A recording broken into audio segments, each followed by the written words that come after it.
Chers membres d'Église et chers amis, bonjour. J'aimerais vous partager aujourd'hui les 5 premiers versets du chapitre 12 du livre du prophète Ésaïe. Juste avant ce passage au chapitre 11, Dieu annonce le retour au pays de tous ceux qui sont exilés loin d'Israël. Et ces premiers versets du chapitre 12 sont donc un chant de louange et de remerciement pour Dieu.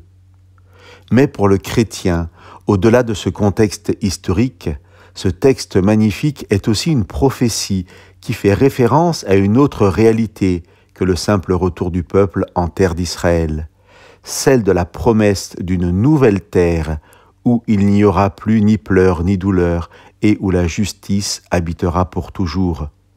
Le chrétien ne peut pas ne pas voir dans le Dieu du salut dont parlent ces versets l'annonce du Messie à venir, l'annonce de la venue de Jésus, le Christ, seul vrai roi capable d'instaurer cette terre promise.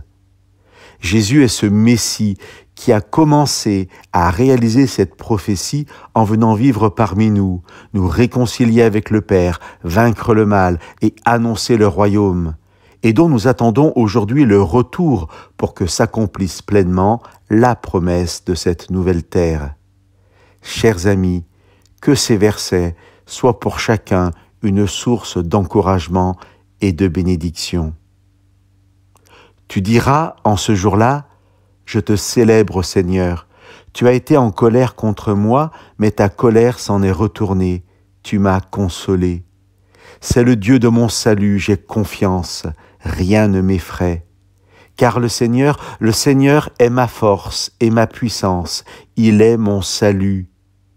Vous puiserez de l'eau gaiement aux sources du salut.